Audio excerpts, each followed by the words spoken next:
It started when my cousin Tom threw a bachelor party for his brother, my cousin James. I was invited, and of course I agreed and said that I would come. My wife Doris didn't like it. Doris had an extremely low opinion of bachelor parties because of what she saw in her family. Her brother Sam visited one of them once and ended up contracting a disease that he could not adequately explain to his wife. Her cousin Ron left his wife and 2 children and ran off with the bachelor party's hired entertainment. Her father got drunk at a bachelor party, crashed his car, and ended up in hospital for a week. No, Doris was not at all happy about my decision to accept the invitation. I pointed out that she herself had gone to a couple of bachelorette parties where there were male strippers, and she said that was different. Do you realize how stupid this sounds? It is a well-known fact that women can control themselves, but men cannot. Do you know how stupid that sounds? I don't want to fight about this, Frank. I don't want you to go to Jim's bachelor party. Take him to dinner or something, but I don't want you to go this evening. What you're saying, Doris, is that you don't trust me. After 2 years of dating, 2 years of living together, and 8 years of marriage, you don't know me better than that. Well, I'll go anyway, Doris, and that's final. This is, of course, not true. There were 9 days left until the party, and Doris used those 9 days to do everything she could to prevent me from going. It was quite cool at home, since she hardly noticed me. Her main weapon was, of course, her control over sex. We usually made love 3 or 4 times a week, but for 9 days all I heard was, "Not today, Frank. I don't feel well." There was also a perennial favorite, "Not today, I have a headache." It was clear to me that if I did go, the drought might continue long after the party was a memory, but I could be as stubborn and stupid as Doris, and I would go anyway. We lived in a state where non-consensual marital sex was not a crime, and I could have just taken what I needed, but the consequences weren't worth it. I was able to take revenge, albeit to a limited extent. Every Friday night, I always, without exception, took Doris out to dinner. On Friday, when I came home from work, Doris was dressed and ready to go out. I went into the bedroom, which I turned into a home office, sat down at the table, and turned on the computer. When I didn't come downstairs dressed for dinner, Doris came to get me. She entered the room and said, "What are you doing? Why aren't you going to dinner?" "I'm too busy looking for good adult sites on the internet." "What are you doing?" "I've been looking for a good video. Ever since you kicked me off, I've been looking for good material. You can watch if you want." The loud slamming of the door as she left made it clear to me that she was not interested in being a spectator. On Saturday, I got up and left the house before Doris woke up. I had a standing golf meeting with 3 friends every Saturday, and our tea time was 10 minutes after 6, and Doris didn't get up until 8 or so. She had a regular appointment at the beauty salon at 11, and usually she was home when I returned from golfing in Red Ridge. Doris missed her appointment that morning because I took her car instead of my pickup. Her car had an automatic transmission, and my truck had a manual transmission, and Doris didn't know how to drive a manual. I know it doesn't sound like much of a way to hit back, but when you play games, you have to take what you can get. To say Doris was furious when I returned home would be an understatement. I ignored her and got ready to go to Jim's bachelor party. She yelled one last time, "Damn it, Frank. I told you I don't want you to go to this party," and I ignored her as I left the house, got in the truck, and headed to the party.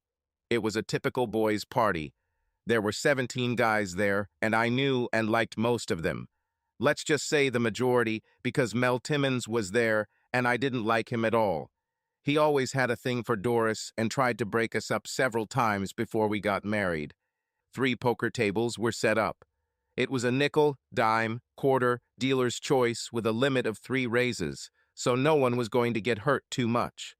After 2 hours of playing in Jim's apartment, the doorbell rang and Tom opened it to find 2 policewomen standing there. One of them said, "Your neighbors are complaining about the noise. Whose apartment is this?" Tom pointed at Jim, and the 2 walked up to him and instantly handcuffed him, saying, "You are under arrest." The handcuffs were real, not fake. One of the police officers started reading Jim his rights. You have the right to remain silent and all that. Until this moment, everyone thought that the girls were dancers. It was clear from the look on Tom's face that he wasn't expecting this, and taking a closer look at their uniforms, it seemed like they weren't fake. Everyone began to worry about what was going on until one of them, reading Jim's rights, took out a mini cassette recorder from her pocket and began playing music as the other police officer began to take off her uniform. From then on, it was exactly the boys' party Doris had imagined. It was wild, and I won't say I wasn't tempted. But I didn't give in. I was just watching what was happening. I was watching Tom, Jim, and Mark having fun with Missy when Mel came up to me and said, "Aren't you going to play?" No, no way. If I did that and Doris found out, she'd kick me out. You know, it's all about marriage vows and everything. Too bad for you, man. These two ladies are a gem, and they know what they're doing. I've never experienced better. As I watched, I wondered why I didn't just say, "Fuck Doris," and join in. After all, I'm a man and I need sex, but Doris doesn't give it to me, and I'm in an apartment with two girls who are ready to do it. It will not be love, and there will be no emotional attachment. It would just be sex for the sake of sex, so why not? Several times I reached out to my lock or belt buckle, but at the last moment I stopped. Just before the party started to fall apart, both girls came up to me and Missy said, "What's the matter, honey? Don't you like us?" Quite the opposite. I'm dying to do this with both of you, but unfortunately I have a character flaw. Character flaw? Donna asked. What kind of disadvantage is this? I have a stupid thought in my head that I should remain faithful to my wife. Is it true? Donna said. I didn't think there were such good guys left. I'll have to give you my number in case your wife is stupid enough to let you go. I'll double that, honey, Missy said. I'd love to have a guy who thinks like that. Tom and Jim came and took them away, and as I watched their beautiful asses walking away from me, I thought, you give sex at parties and want a guy like me? Wow. The party started to fall apart, and soon it was just Tom, Jim, two girls, and me. I was relatively sober, so I stayed to help with the cleanup. Donna and Missy came up to me, and Donna said, "You should at least give us a kiss, honey," and Missy giggled and said, "For free, of course." They both kissed me and gave me a piece of paper with their phone numbers on it. Donna said, "I'm serious, honey. If your wife is stupid enough to let you go, call me." Both left, and Tom, who was a fundraiser for the girls, said, "I wish I was born a sexy babe." These two just spent 4 hours enjoying themselves and left here with $2,300 between them. And that's not even counting the $400 they got for coming here and having a dance. That's almost $340 an hour. We cleaned up the place and I left, but the night wasn't over for me yet. When I got out, I saw two girls standing in front of a Ford Focus with the hood up. I approached and asked, "Problems?" "It won't start." I went to my truck, grabbed a flashlight from the glove compartment, and went back to take a look. "You're out of luck today," I said. "Your positive battery terminal connector is oxidized and cracked. No auto parts are working tonight, so the car is dead until tomorrow." "Crap," Missy said. "Now what?" "We'll call a taxi," Donna said. "At this time of night, we'll be here for hours." "No, you won't," I said. "I'll give you a ride where you need to go. I have the day off tomorrow, so I can go get some parts, fix her up, and we'll come back here to start her up." "Oh God, you're our savior, honey," Donna said, and we got in my truck and I gave them a ride home. It turned out that it was Donna's car, but they were neighbors, so I needed to take them to the same place.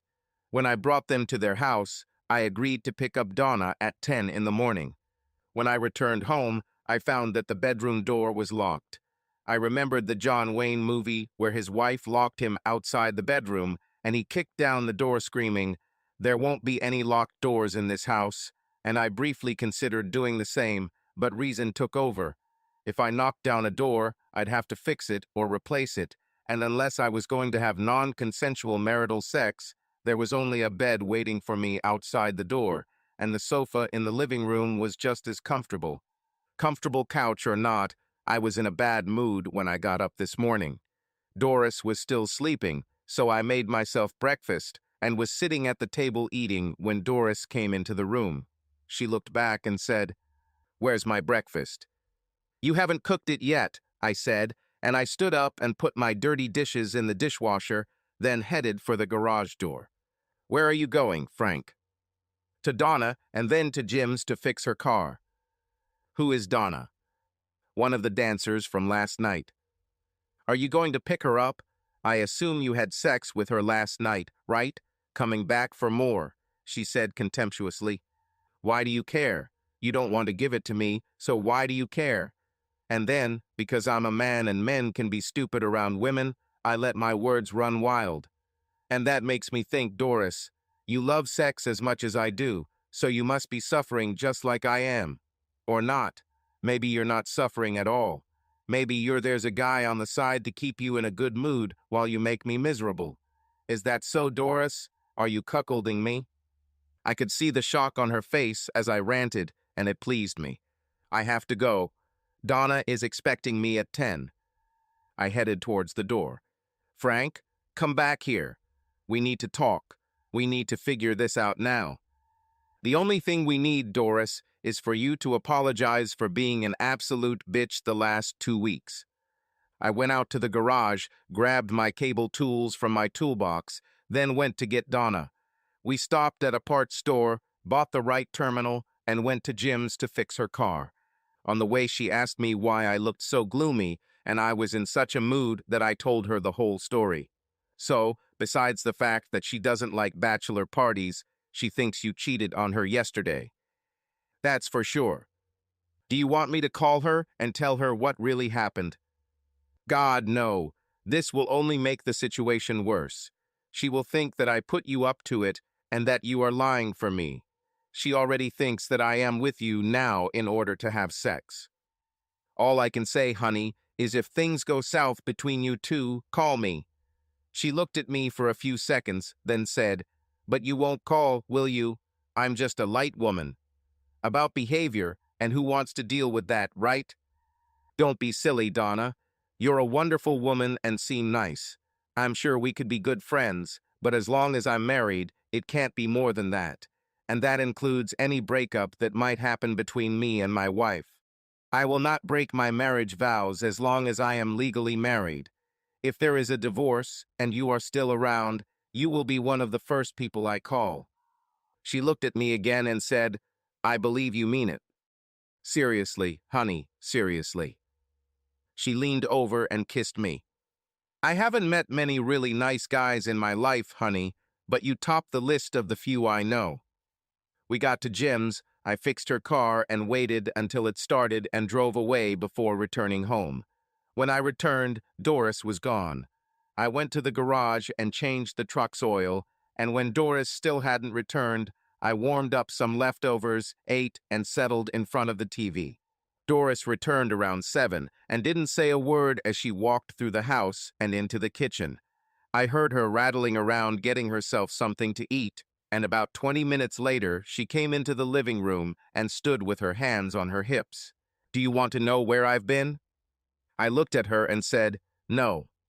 Maybe I was looking for a lover since you have a dancer." You must understand my state at that moment.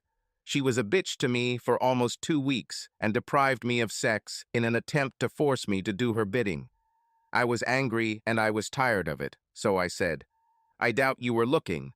Most likely, you were just with that guy you've been cheating on me with since you stopped having sex with me." I looked back at the TV as she screamed, "You bastard, how can you think of me like that? It's just as easy for me to think about you as it is for you to think about me. Besides, didn't you say you were looking?" She turned around and left the room, and I went back to watching TV. I decided to go to bed early to avoid having the door locked again, and was lying in bed reading when Doris came into the bedroom. "I don't want you here with me," she said.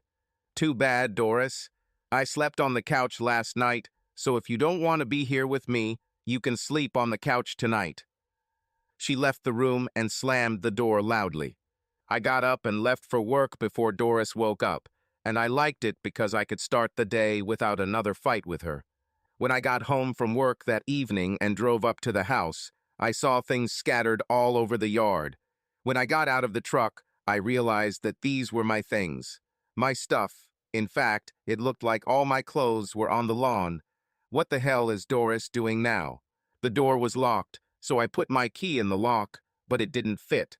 I walked around the house and tried another door. The same. Doris blocked me from outside the house. This was the last straw. I went back to the truck, grabbed the pry bar, and went back out to the porch. Since Doris was the one who was supposed to clean up the mess, I used a pry bar to break the large window, then entered the house. I grabbed a few trash bags and went to collect my clothes before loading them into the truck. I walked around the house and took everything I needed. I had a separate savings account where I put 10% of my salary aside each day for vacations, so before turning off the computer, I transferred all the money from our savings and checking accounts to a vacation account that Doris did not have access to. I called to cancel all of our credit cards, leaving only American Express, which was in my name and used for business travel. I don't know what Doris was thinking, but she must have realized that I wasn't going to just sit there and take it. Kick me out of the house. Let's see how she likes living alone without credit cards and money other than her salary. I left home and headed to a motel near work. I was just bringing the last things into my room when my mobile phone rang. I looked at the display and saw that it wasn't Doris, so I picked up the phone. Hello? Frank, this is Ray Hendrickson. Maybe I'm interfering in the wrong business, but I thought you should know. Doris is in the Hitchin Post with Mel Timmons, and they look pretty chummy. The definition of friendly, Ray. They're sitting next to each other in one of the back booths. Mel put his arm around her, and he kissed her. She didn't do anything to push him away. Thanks for the information, Ray. I appreciate it. So this bitch finally gave Mel what he always wanted. Well, when I came to work the next day, Stella, our secretary, left me several messages. 3 of them were from Doris, and I threw them away without reading them. I told Stella that I didn't want to take calls from Doris and to tell her that I was in a meeting or out of the office. On the other hand, you can just tell her that I said not to pair me with her under any circumstances. Problems at home? Not for long. Around 10 o'clock, things slowed down a bit, and I was able to call a friend who had recently gone through a divorce and got the name of his lawyer. I called and made an appointment for the next day. I wasn't ready for divorce yet, but I wanted to know what I would face if it came to that. There was a diner across from the motel, and before going to my room, I went in, had a few beers, and watched a basketball game on TV. I wasn't interested in teams, but it was something to do.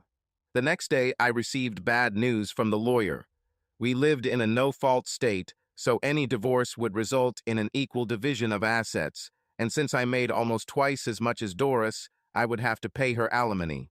Additionally, since I initiated the divorce, I had to pay all legal fees along with my attorney's fees.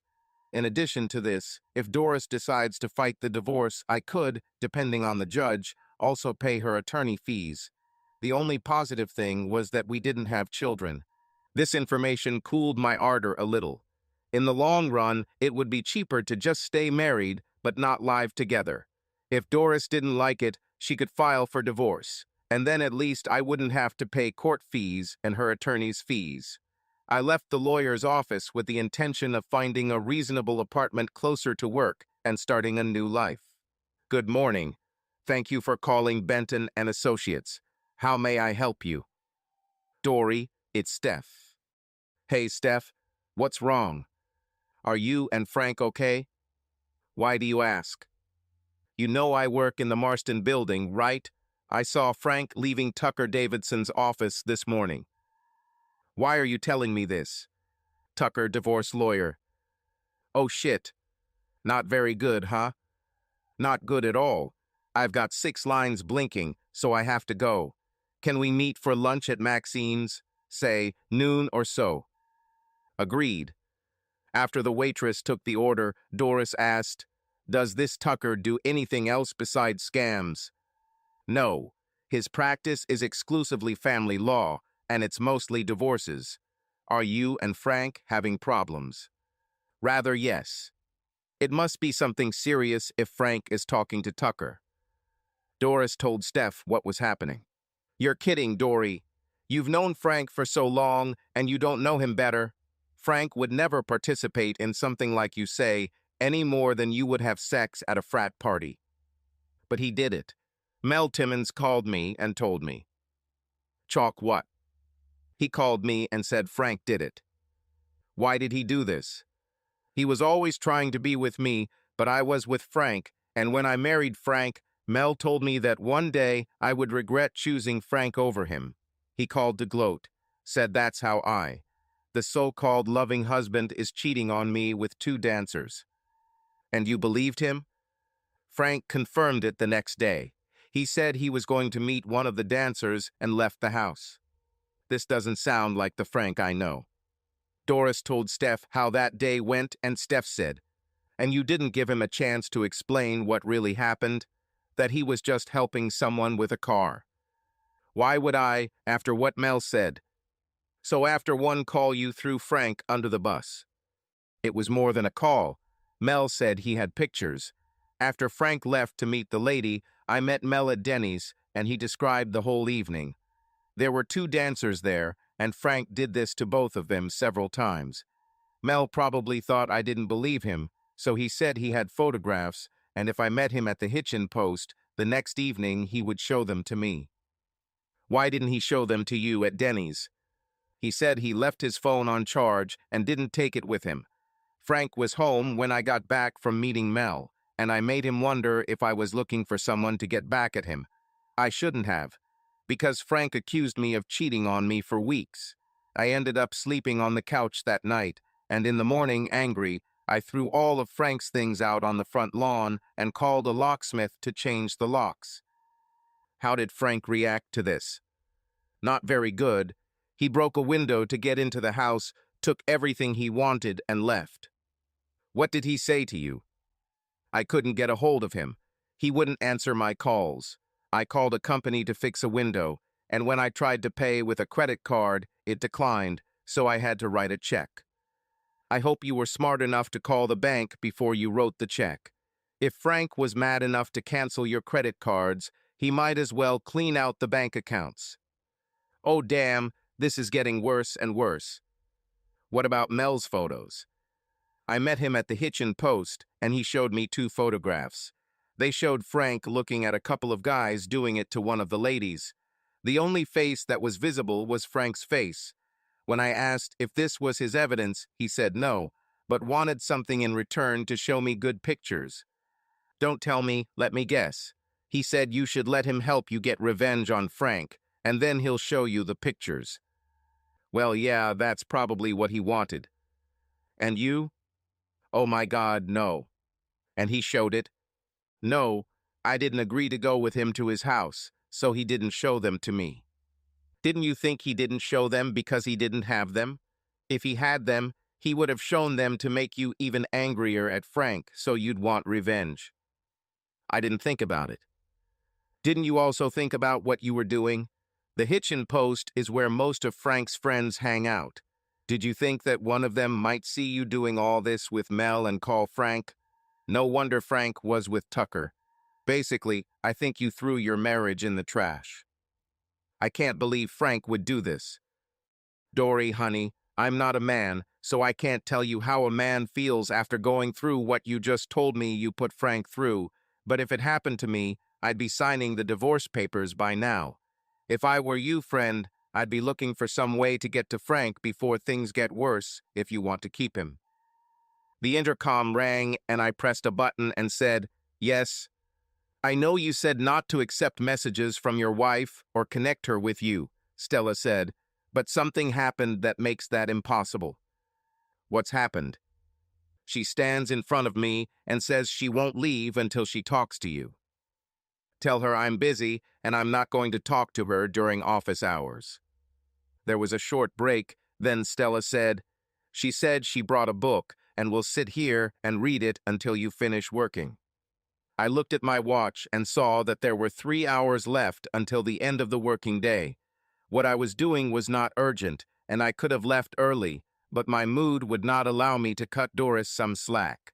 I needed to get Stella out of the middle of things, and I needed to talk to Doris sooner or later, so I told Stella to tell Doris to enjoy her book. At 4:15, I received a call from my cousin Doris and her best friend Stephanie. "How are you doing, Frank?" "It's been better, Steph. How can I help?" "I had lunch with Dory today, and she's in a terrible state. She told me what was going on, and while I agree she did some stupid things, I don't think it rose to the level of a scam." "Why did you mention divorce?"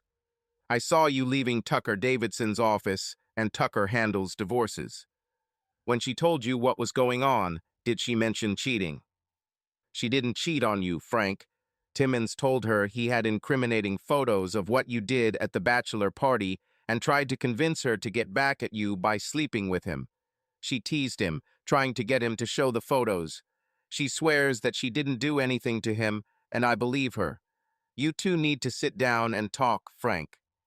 "Perhaps, Steph, but this is more than what she could do with Timmons, and I'm not sure that talking will change anything. But you're right, I'll have to sit down and discuss this with her sooner or later. Thanks for your concern, Steph, but I'm busy and need to go." "Bye, Frank. Good luck." "Thank you, Steph." At 5 o'clock, I saved my work, turned off the computer, and went to meet Doris. She looked up from her book as I entered the waiting room, and I noticed the worry on her face. She stood up, and I said, "Meet me at the Hitchin Post. We can sit in the same booth where you were cuddling with Timmons and talk," while I walked past her. I stopped at a gas station on the way to fill up, so Doris got to the bar first. She was sitting in one of the back booths, and I remembered that Ray had said that he had seen Doris and Timmons in one of the back booths, and I wondered if that was the booth she was sitting in now, having taken my words about talking in the back literally. The same booth where she was with Mel. I went and sat opposite Doris, and when the waitress Alice came to take my order, I ordered a beer and said, "Separate checks, Alice." The look on my wife's face when I said that made my day.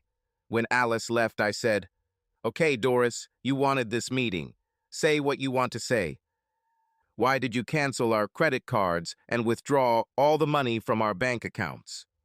"Oh, come on, Doris, you're not stupid. You threw all my stuff out of the house and changed the locks so I couldn't get in. That told me you didn't want to see me anymore. I can take a hint, so I left, and since I left, I wasn't going to support you and pay your bills, so I canceled the cards so you couldn't use them. As for the money in the bank, you threw me out of the house, so I figured you should help pay for my new place. Your share of the cash from the bank could help pay for my move. Plus, you still have the house, and it's worth more than what was in the bank. Of course, you will now have to pay the mortgage and utilities yourself. It may be hard on your salary, but what can you do? This is what you wanted, right?" "No, Frank, that's not what I wanted. I went overboard when you said you were going out with that dancer after that party I didn't want you to go to. It happened the way I thought it would. Drunk sex. And what does this have to do with me? Just because it happened and I was there, does that mean I participated? What about when you stopped for a drink after work with the girls you work with? I know for a fact that Linda Bliss and Joyce Baker go to the parking lot with guys they meet at the bar and hang out in the back seats. Because you're there with them, does that mean you're playing in the back seat too? This is different." "No, that's not true, Doris. You're saying it's my fault just because I was there when it happened. So it's your fault too if you're there when Linda and Joyce were doing their thing. I didn't do anything to those two, except I gave them a ride home when their car wouldn't start. The next day I came back and fixed her car. All I got for that was a kiss on the cheek and a thank you, and I was okay with that because that's it. Was everything I expected. And before you ask, I did it because they were in trouble and I could help. Just because they were dancers, I should have turned away. Why didn't you explain this to me? Why did I have to waste my breath, Doris? You haven't listened to a word I've said for the past 2 weeks, so why should I expect you to listen to my explanations? Okay, Frank, I'll eat my pride and admit that I was wrong for doing what I did. She opened her purse, took out an envelope, and handed it to me. What is this? The key to the new locks so you can get home. I handed the envelope back and said, I don't think so, Doris. The bachelor party and the showgirls are only part of the problem. There are other things I don't like. One of them is that I'm tired of you denying me sex when you want to force me to do it your way. The other is that I'm not sure I want to live with a woman I suspect of cheating. I seriously said what I said on Sunday morning. You love sex as much as I do, and I didn't seem to be in pain after not giving it to me for 2 weeks, so I have to wonder if you really got by without him. I think I know the answer to that after hearing about you and Mel Timmons, and I didn't forget that you strongly implied that you were looking for sex when you got home late on Sunday night, and as far as I know, you found it before you got home. I really don't see any reason to go home, Doris. Damn it, Frank. You should know me better. I was mad at you and just trying to piss you off. I would never cheat on you. That's not what I heard. My sources say Mel Timmons helped you get back at me for what you believed I did at the bachelor party. I didn't do anything with Mel. Well, maybe I flirted with him so he'd show me the pictures. He said he had pictures of you having sex with girls at a party and asked if I wanted them to see, and of course I said yes. And have you seen pictures of me having sex with girls? He only had 2 pictures of you standing and looking. He said he had more explicit pictures, but I didn't want to give him what he wanted, so he showed them to me. I kissed him twice, but this is all. Do you have a way to prove it, Doris? She thought for a moment and said, I think so. Your friend Ronnie Thomas and his wife were there, and I stopped and said hi to them as I left. They can confirm that I left alone, and that Mel was still there when I left. How do I know you didn't meet him later? How do I know you didn't go off alone to confuse my friends? You know what I'm talking about. I'll leave first, Mel, so no one else saw us leaving together. Meet you at your place. How can I know that this is not how it happened? Damn it, Frank. What do you want? For me to take a lie detector test? Okay, organize it and I'll pass. Tell me, Doris, what is it like to deny that something happened and not be trusted? This is terrible, Frank. You said a minute ago that I should know you better than to believe such a thing. Shouldn't you also know me better? All these years we've been together, and you haven't trusted me more than that. I'm sorry, Frank, and looking back, I see that I wasn't rational. All along, I knew about the disastrous consequences of bachelor parties for people I knew, and I just didn't want you to go. Yes, I should have known you better, but in the back of my mind, there was a thought that any man, even a good one, would lose his head when he saw a naked woman ready to accept whoever was there. When you said you were going to meet that dancer on Sunday morning, it only confirmed all my fears. All I could think about was how Ron left his wife and kids and ran off with that woman he met at the bachelor party. I was depressed, Frank, and you didn't do anything to change it. When I yelled at you, you should have understood how I felt. Why didn't you tell me to go with you if I thought you would do something bad? Why didn't you say go and see for yourself instead of leaving and leaving me with my thoughts? So it's my fault, Doris. I don't buy it. Everything that happened was because of your actions. Just because you pushed and pushed until I finally gave in and started pushing back doesn't make it my fault. Can't we just put this behind us, Frank? I love you and I need you by my side. Please, Frank, take the key and come home, she said, and, pushing the envelope with the key back towards me, she looked up and said, Hi, Brenda. I looked over my shoulder and saw my favorite dancer standing there. She smiled at me and said, Hi, Frank.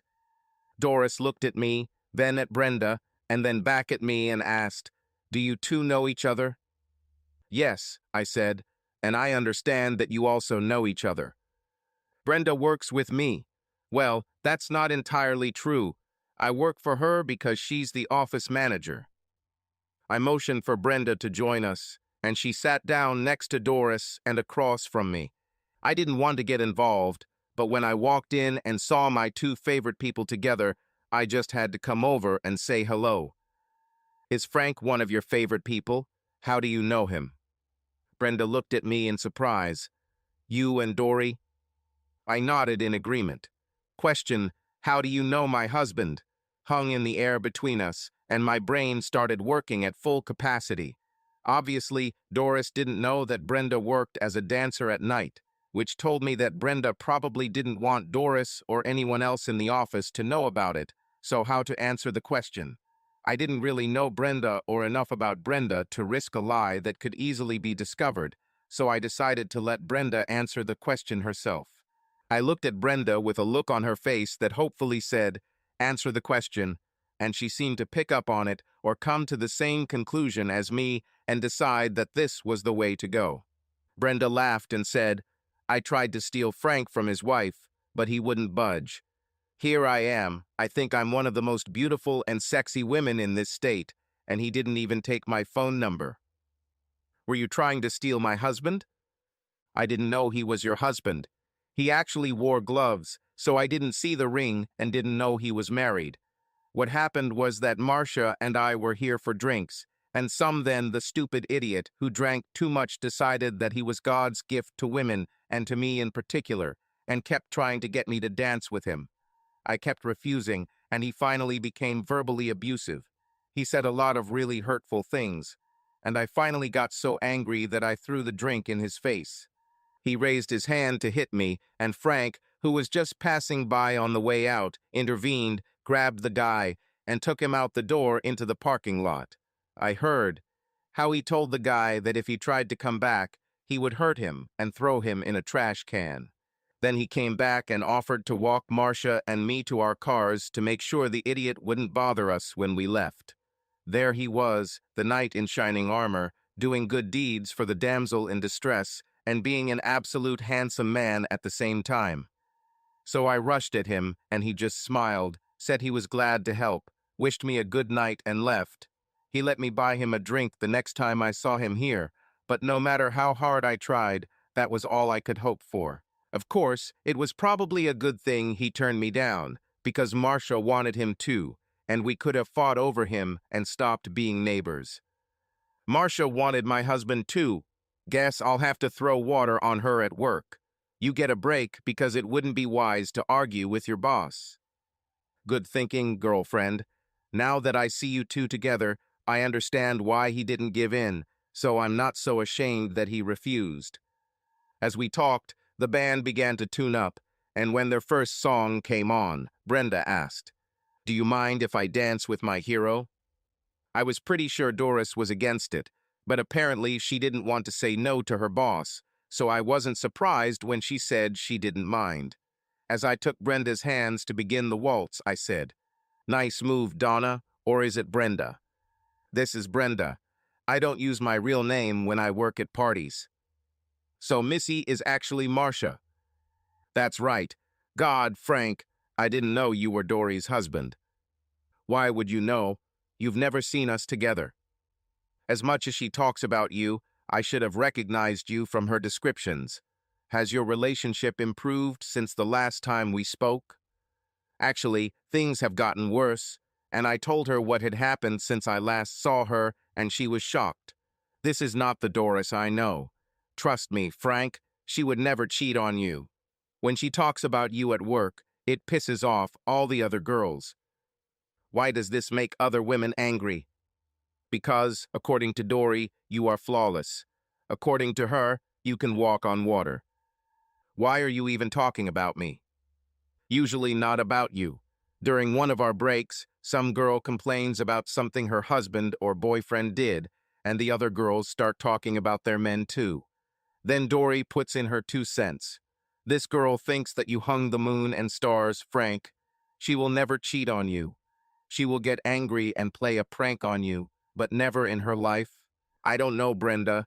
Her tone and the way she said it didn't sound like she was trying to prank me. I rarely stay late with the team after work because I usually have a meeting, if you know what I mean, but when I stay late, all the girls get proposals and Dory has never danced more than once with any of the guys who asked her. Some of the girls even walked out into the parking lot and Dory looked at them with disgust. She doesn't even talk to Joyce and Linda because Linda and Joyce would never cheat on their husbands, Frank. Absolutely never. No matter what you are, cheating on Dory is not one of them.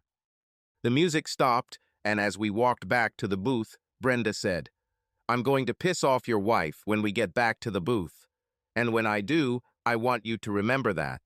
Dory is my friend, but if you can't work things out with her, I was completely serious when I said, for you to call me." We walked up to the booth, and she actually kissed me, and then she picked up her purse and said she had to go, and then she said to Doris, "Take care of my hero. See you at work." I sat down and Doris said, "Did you turn her down?" She was joking when she said she was one of the most beautiful and sexiest women in this state, but the fact is that's what she is, and you turned her down. Of course I refused. I'm a married man and I made promises in church in front of 100 people, and I keep my promises even if some others don't. Damn it, Frank. I told you I was willing to take a lie detector test if I had to. I didn't cheat on you. That's how I look at it, Doris. You made this mess, so if it gets cleaned up, you get to clean it up. I stood up to leave, and she said, "What do you mean, Frank? Where are you going? We need to work this out, Frank.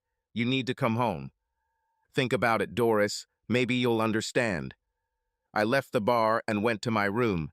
As I was emptying the contents of my pockets onto the chest of drawers, I saw that I had taken the envelope with the key that Doris had tried to give me. It's a sign. The next 2 days were busy for me. I had to fly to Denver for a series of meetings, and they were very productive. The results could lead to a nice bonus for me.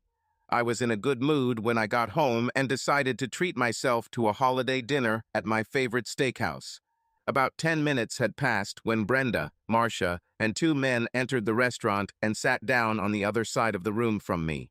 Brenda looked around the room, saw me, smiled, and turned to say something to Marcia. Marcia looked in my direction, waved, and smiled. I thought that these 2 men must be the luckiest guys in the world to be with, and I wondered why I was internally wired this way. I could have had both, but I decided against it. This thought reminded me that it had been almost a month since I had made love, and it looked like it would continue to be for a long time.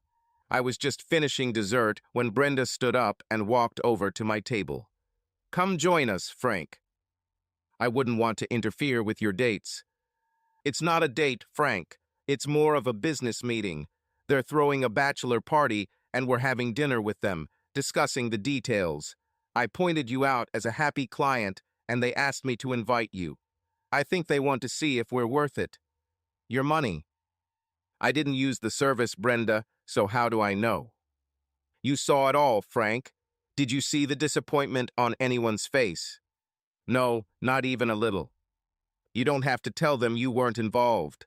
Just say everyone there had the time of their lives." "I guess I could say that." I joined the group, answered the questions they asked me, and the men seemed pleased. One of them paid the bill, and both got up to leave. The one named Dawn shook hands with Brenda and Marcia and said, "See you Friday at 7, and then both men left. "Well, Frank," Marcia said, "now you're left alone with 2 hot girls who want your body, so what are you going to do?" "Go back to your room and cry." "Why are you going to do this?" "Look, ladies, if I was single, I would kill to be with any of you. But I'm married, and this is something I take seriously. Cheating on my wife is something I won't do." I saw Marcia look at Brenda with a look that I couldn't decipher, and Brenda said, "You can at least sit with us and have a couple of drinks." "Yes, I can do that." I had 2 drinks with them, and then said that was it. I spent some time thinking about the situation with Doris, and towards the end of the next day, I decided to stop by the house and talk to her. I was pretty sure she was telling the truth about Timmons, but we still needed to discuss her bad habit of cutting me off when she didn't like something. I used my new key to get in, and as I walked through the front door, I heard Doris talking in the kitchen. I didn't expect anyone to be with her, and I was about to turn and leave when I realized that she was talking on the phone through speakerphone, which she sometimes did while working in the kitchen. The voice on the other end of the phone sounded like Brenda's, so I stopped and listened. If you and Marcia couldn't seduce him, I doubt the dancers at that bachelor party could. I think it's time to come clean, friend. The story I told you at that party about how I met Frank was pure fiction. The truth is, Marcia and I were dancers at that party, and the story Frank told you was 100% true. Our car wouldn't start, and he drove us home, and then he came back the next day and fixed the car. Marcia and I literally threw ourselves at him, and he only allowed me to kiss him on the cheek. He was in a bad mood, and I asked him why. I think he felt the need to talk, and he told me about how he was doing with his wife. I did tell him that if he couldn't make things work with his wife, he should call me. Of course then. I didn't know that you were his wife. You have a golden man, a friend, and you need to do everything possible to keep him. My problem is that I painted myself into a corner, and now I'm finished. How so? I told him I'd take a lie detector test to prove I didn't cheat on him with Mel. I expected him to say it wasn't necessary. Well, why would I suggest it if I had something to hide, right? But the thing is, he said that since I created this mess, it was up to me to clean it up. I took it to mean that I needed to arrange everything and take the test. So do it. I can't. The test will show that I wasn't lying when I said I didn't do anything with Mel, but you can be sure that one of the questions will be, have you ever cheated on your husband? And we both know that I can't get past this question. Why not? Have you forgotten about those 3 parties I worked with you a long time ago? Oh yes, I forgot, but that was over 6 years ago. But I was married when this happened, and the question would be, have you ever cheated on your husband? I've painted myself into a corner. Now Frank expects me to pass the test, and I can't do it. If I pass the test, I won't be able to pass it, and if I don't pass, Frank will think I knew that I won't be able to pass it. I never asked then, but why did you stop? You were a real star among men, and you seemed to enjoy it. I liked it more than just liked it. I adored it. I liked it so much that I wanted to do it more often, but I knew that if I continued, sooner or later Frank would find out. No matter how much I adored it and wanted it, it would have cost me Frank, and I couldn't let that happen. He means everything to me. If you feel this way, why did you even start? Frank was away for over 3 months on a project and wasn't coming back for another 2 or 3 months, and I wasn't getting enough sex. I was going crazy, and when you and Marcia talked about your adventures at parties, it only made things worse. You're everything. Described it so excitingly that I volunteered to help. It was amazing, Bren, and I still think about it and want it again. But it was a choice between this and Frank will always come first when I make decisions. Oh God, Bren, what should I do? I can't lose Frank. I just can't. You won't like to hear this, friend, but you're right. You've painted yourself into a corner, and the only hope I see for you is to confess. I haven't known Frank that long, and I certainly don't know him well, but he seems to be a man who values honesty. I also got the impression from his behavior when I tried to seduce him that he loves you very much. If I were you, I would sit down with him and tell him everything. If I can help, let me know. See you at work tomorrow. I quietly left the house and returned to my motel room. My Doris at bachelor parties, I would never have believed it. Not in a million years. This certainly made a difference.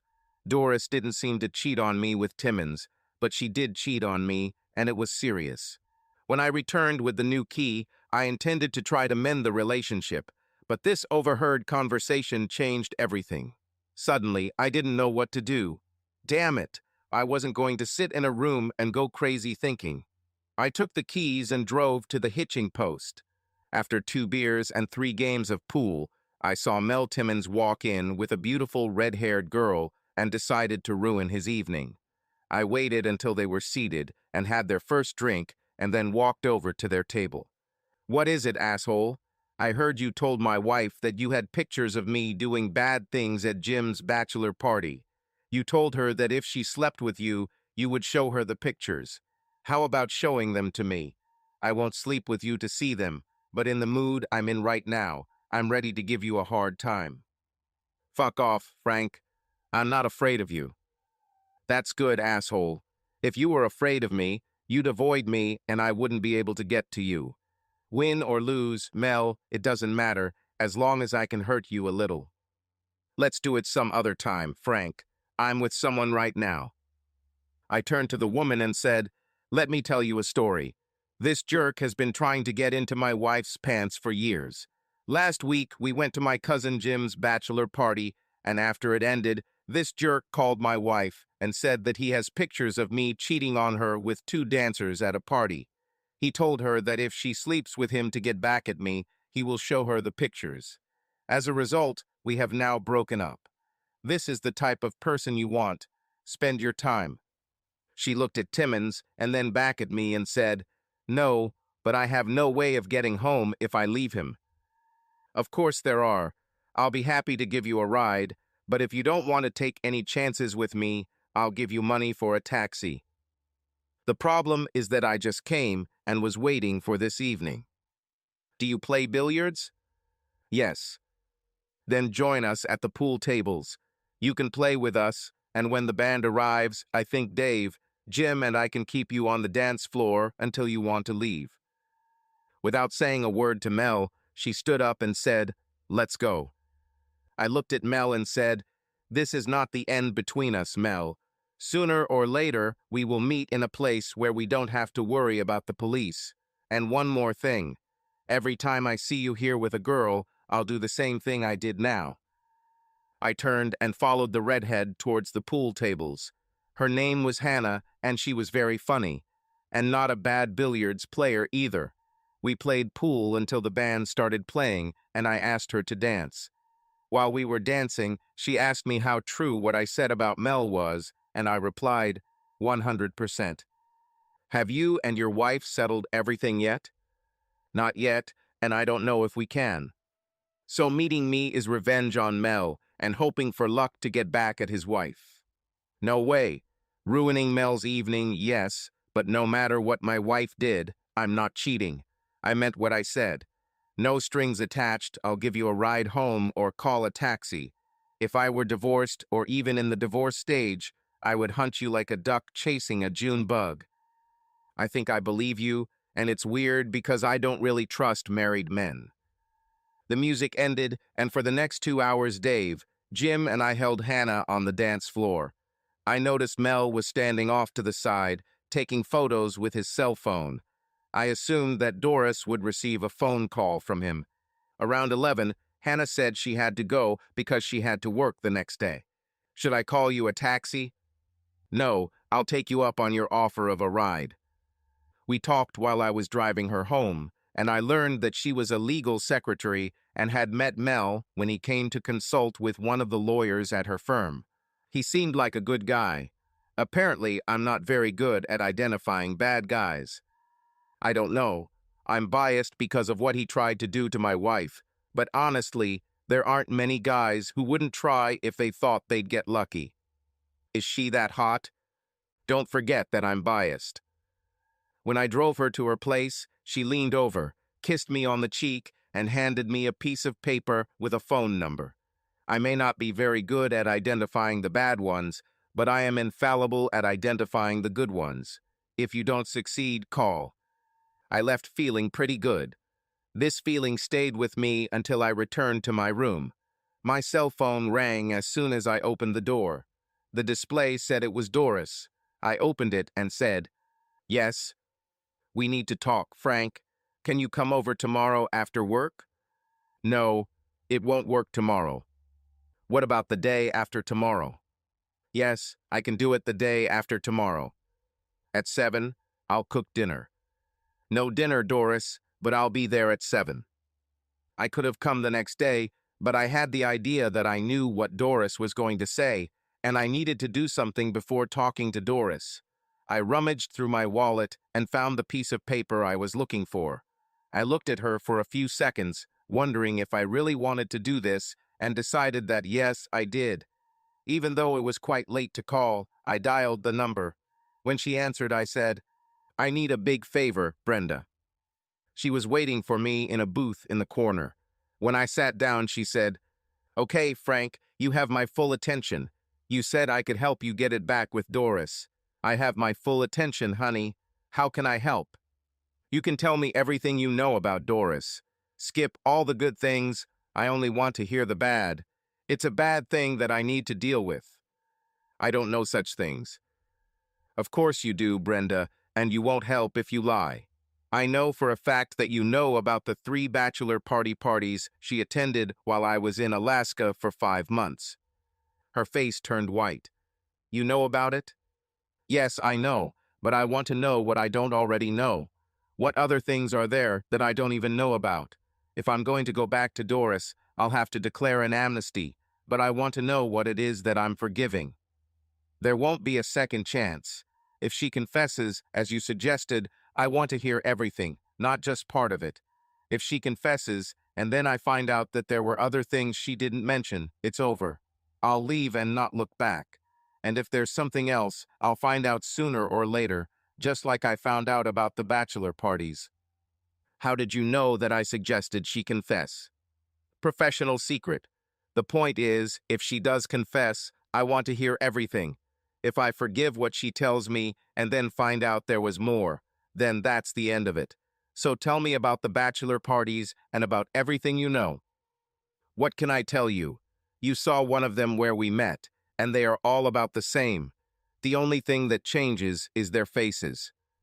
"How did she get involved in this?" "All the girls at work know what Marcia and I do. We never intended for them to find out, but Sandy's husband was at one of the parties and took some pictures on his cell phone. Sandy found the photos and recognized us. She showed the photos to the girls in the office, and our secret was revealed. Instead of considering us freaks, all the girls wanted to know how we started this and so on. A couple of them even said that they would like to try, so Marcia and I set it up. We both did it once and said once was enough. Dory was one of those people who wanted to know everything about it. She was always asking what we were doing, how we were doing it, and I could tell she was interested in trying it, but couldn't make up her mind. One day, during lunch break, Dory sat down with me and asked why I was depressed that day, and I told her Marcia and I were going to a party, and Marcia was sick because I had to serve at least 12 guys on my own, and I didn't like it. Dory said she would replace Marcia. I asked her if she knew what she was getting into, and she said no, but it's something she's been wanting to try since she heard about it. I asked her why she was willing to risk her marriage, and she said that she went away for 3 months and wouldn't be back for another 2 months, and that she was willing to sleep with at least 100 men. You would never know, so she doesn't mind. She didn't take any chances. She went with me that night, and she liked it so much that she did it 2 more times, and then she said she couldn't do it anymore, and as far as I know, she never did it again. I find it hard to believe that she could go from being a faithful wife to participating in group parties overnight. In my mind, there must have been some kind of transition, a romance in a parking lot, or maybe a short fling. I just can't imagine that the faithful wife on Tuesday suddenly went to the bachelor party on Wednesday. I don't know what to tell you, Frank.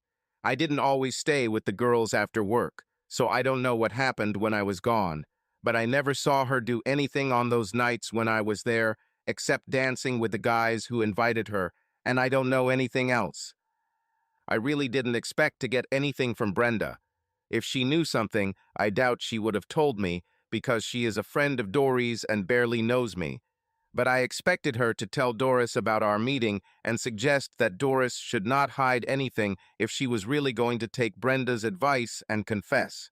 I was determined to try to repair my relationship with Doris. One thing was clear about this overheard conversation over the speakerphone.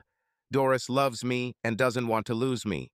Yes, she cheated on me, but that was 6 years ago, and she stopped as soon as she realized that what she was doing could somehow get back to me and cost her me and her marriage. I was pissed off that she cheated, and especially pissed off by the way she did it. Group parties at bachelor parties, for God's sake. But then again, that was 6 years ago, and it didn't do us any harm. In fact, you could say that some good came out of it. Before I went to Alaska, Doris refused me some things, sexually. After I returned from Fairbanks, this gradually changed. When I asked why the sudden change, she told me about some articles she had read in Cosmopolitan and other similar magazines about how to spice up your sex life and decided to give it a try. So all things became a regular part of our sex. At the time, I took her words as truth, but looking back, it was easy to see that the real reason was because she did it during her group parties and she liked it. So I was already in a forgiving mood when I arrived at the house to meet Doris, but I think it was more of a try to forgive mood than anything else. There was still one other issue that needed to be resolved if we were to go through with Doris' confession, if that was really what our meeting was going to be about. I rang the doorbell and waited. I called a second time and waited again. I was about to call a third time, but then I said, "To hell with it," and turned to walk away to his truck. I heard the door open behind me and Doris shouted, "Where are you going, Frank?" When you didn't answer the door, I thought you changed your mind about talking, so I'm leaving. I didn't open the door because it's your house. All you had to do was open the door and come in. This is not my house, Doris. Have you already forgotten that you threw all my things out on the lawn and locked me out? Let's not fight, Frank. Please just come in. When she walked in, she asked if I wanted to sit in the living room or the kitchen, and I chose the kitchen. She went to the refrigerator and took 2 bottles of beer. She opened them and placed one in front of me. I took a sip, put the bottle on the table, and said, "Okay, Doris, you made this appointment, so get started." She looked at the beer bottle for a few seconds, then looked at me and said, "I need you to believe when I say I love you. I really love you, Frank, and losing you would kill me. I've almost come to terms with the fact that I lost you, and I have no one to blame but myself. I'm myself. Got me into trouble that night when I said I'd take a lie detector test to prove I didn't cheat on you with Mel Timmons. I would have taken the test, Frank. I would have taken it if the only question was, when are you? Slept with Mel Timmons. But the next day, while I was looking for someone to give me the test, I realized that there would be other questions, and that one of the questions would be, have you ever cheated on your husband? I couldn't get past this issue, Frank. I cheated on you, but it was a long time ago, and honestly, it didn't change our marriage. If anything, it made it better, because it showed me what I could lose if you ever found out. I know it sounds stupid, but cheating on you really made me a better wife for you. It sounds stupid even to me when I say it, but it's true. I really have become a better wife, or at least I think so. She looked at me as if she was expecting me to say something, but I just sat there, drank my beer, and waited for her to start talking again. When she realized I wasn't going to talk, she continued. It happened 6 years ago when you were in Alaska on a temporary assignment. I was so used to us making love 4 or 5 times a week that the lack of sex was just killing me, and after 2 months I began to think about an affair. I thought long and hard about it. I decided to do it because you were away in Alaska and you would never know. I went on dates several times, but when it came time to decide, I backed down. I know myself well, Frank, and I knew that if I started a relationship, I would become emotionally attached, and I didn't want to replace you. I just wanted sex. Several times I got seriously involved. I was in a bad place. I wanted it. I needed it. I craved it, but I couldn't bring myself to take the final step and go all the way. I couldn't trust myself not to fall in love. Then the opportunity came to have sex without any possibility of emotional attachment. Not only would there be no possibility of emotional attachment, but it would also allow me to fulfill a fantasy that I have had for some time. She looked at me, expecting me to say something about fantasies, but I just sat there, so she continued. You know Brenda, and although you would never suspect it of her, she works as a dancer in the evenings and throws bachelor parties. One of the girls found out about it, and we all started asking her about it. The more I heard, the more I wanted to know what it would be like. I started fantasizing about it. It sounded so exciting, but it was just a fantasy, Frank. I fantasized about doing the same thing. I never expected to do something like that, but I do it all the time. I thought about it. Becky and Karen wanted to try it and got Brenda to set it up for them. They both said it was amazing, and they loved it, but once was enough. Even in my condition, I doubt I would ever have found the courage to ask Brenda to arrange it for me. But one day she was in a depressed mood, and I asked her why. She told me that Marcia, another girl I work with who helped her at parties, was sick or something kind of thing and couldn't go to one of the planned parties.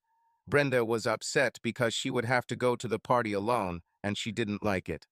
I still don't know what prompted me to do it, but I offered to substitute Marsh at that party. It was exactly what Becky and Karen said. It was amazing, and I loved it so much that I did it twice more, and I wanted to do it more.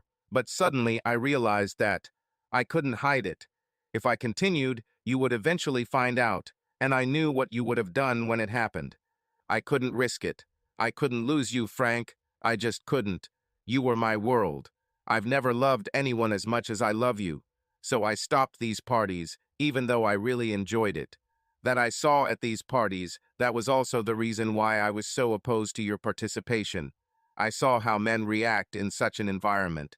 Many years have passed since then, but I still think about those 3 parties and wish that I could have both. Both. Being able to party and still keep you. But here we are, 6 years later, and the damn partying ended up costing me you, and I have no one to blame but myself. If I hadn't done that nonsense with Mel and tried to make you think I cheated on you out of spite, I wouldn't have been in a situation where I would have had to take a lie detector test that I couldn't pass. I'm so sorry for what I did to us. I looked at her long and hard, and then said, "Take the test, Doris. If you can prove that those 3 parties you talked about are the only times you cheated, I'll come back and we can talk some more." I got up and left the house. I believed her, but despite this, I felt the need to make her suffer. I, too, missed sex while in Alaska, just like she did here at home, but I held myself and behaved as expected because I believed that I had a loving and faithful wife who was waiting for me at home. Leaving her alone in the house, thinking she lost me, would be at least some kind of retribution. Some people might have said, "Okay, she owes me, so I'll just call Brenda and Marcia and even the scores." But I wasn't that kind of person. Damn luck. The next day at 4, Stella called me on the intercom. "Are you still dodging your wife's calls?" "No. Connect it." The phone rang and I picked it up. "Yes." "This is Doris, Frank. I found someone to give me a test. He wants to talk to you to see what questions to ask. His name is Josh Barnum. Here's his number.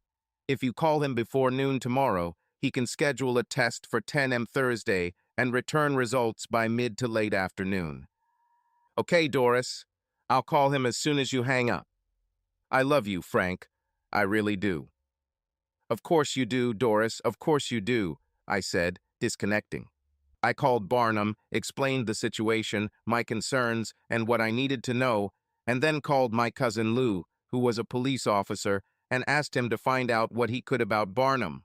He called me back at 6 and said that the department often used Barnum's services and that he had a pretty good reputation. I went to my room, confident that I would get a reliable test. If Doris passes it, we'll have another meeting. What if it doesn't work?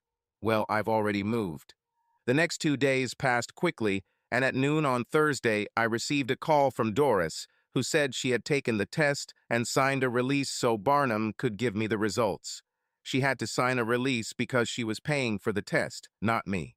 I didn't expect to hear from him until Friday, as Doris said the results would be ready by mid to late afternoon, so I was surprised when Barnum called me at 2:15. The results are clear. Apart from the cases she reported, she told the truth when it came to other cases of infidelity. I hope this helps you to calm down. That helps. Thanks for calling.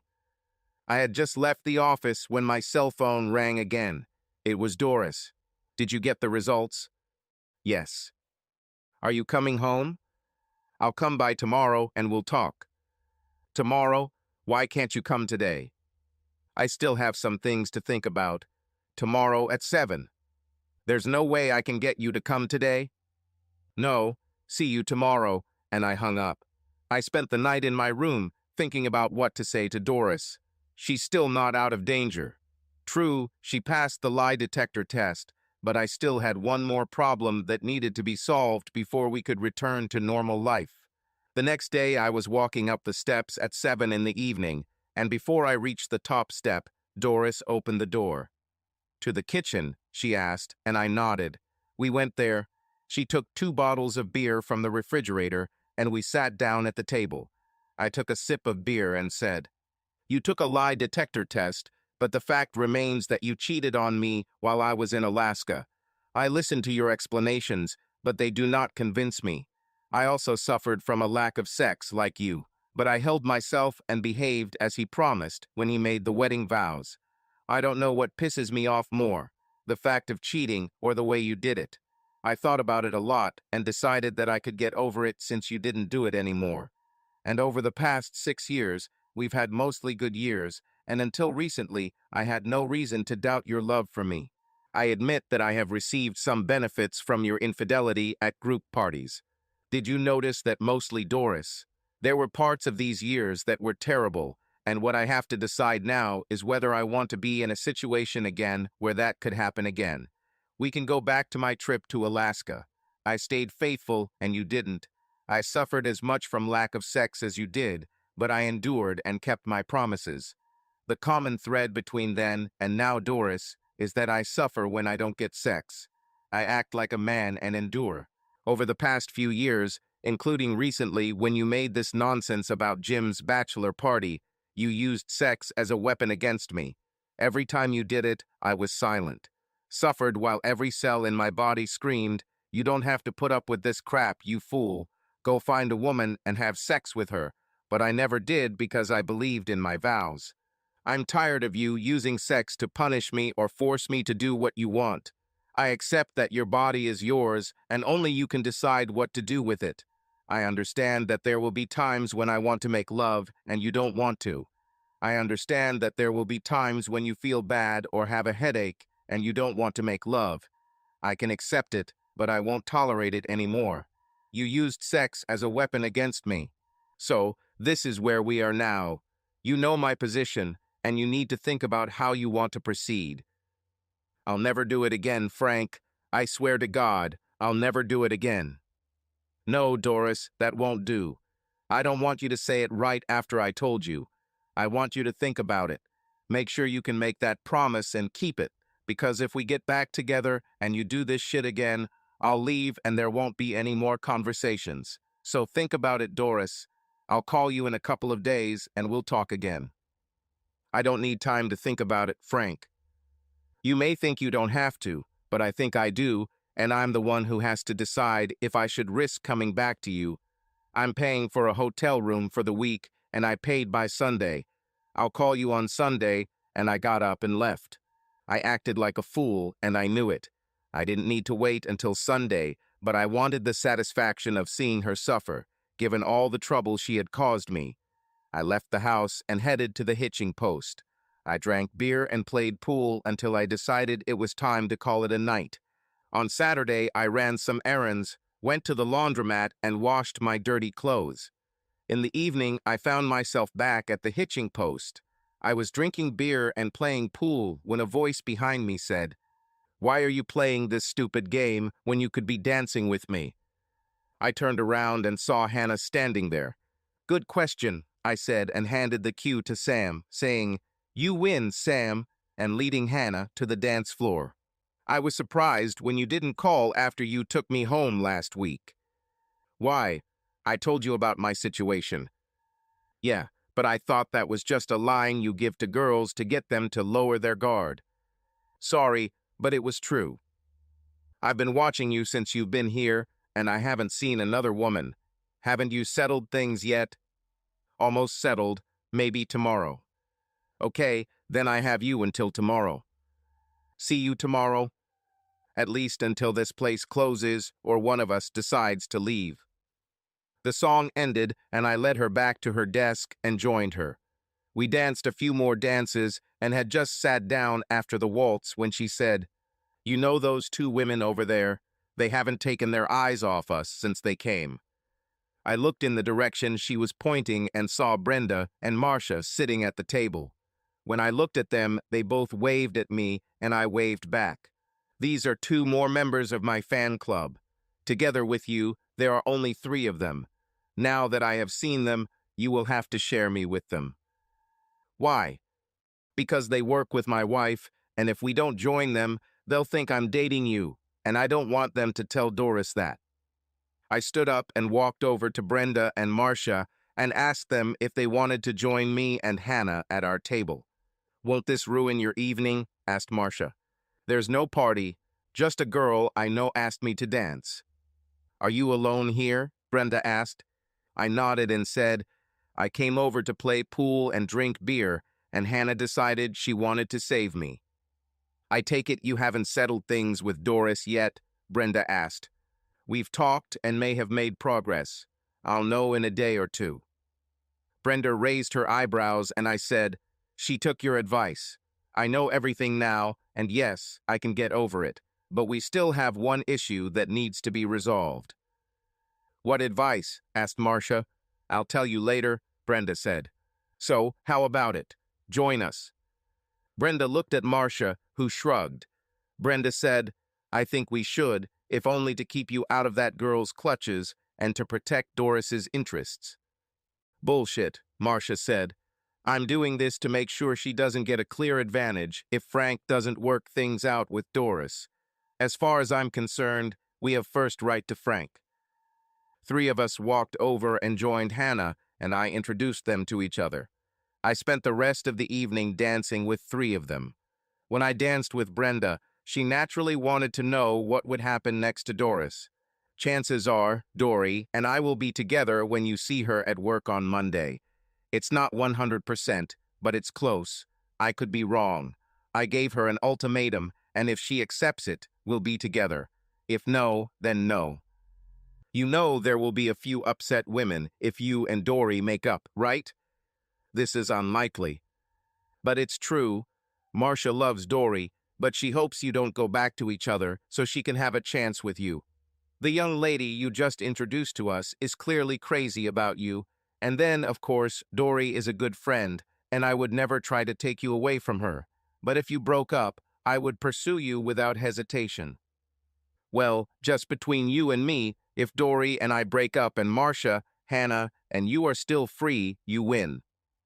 She smiled, kissed me, and we returned to the table when the song ended. Soon after, I called it a night and returned to the motel. The next morning, I slept until late, and when I got up, I went to IHOP for breakfast. I returned to my room and debated whether to pack my things, but then decided not to take anything for granted. At noon, I called Doris. Hello? It's me. When are you coming home? What have you decided? Damn it, Frank. You know damn well what I've decided. It will never happen again. I swear it. Please come home. Meet me at 5.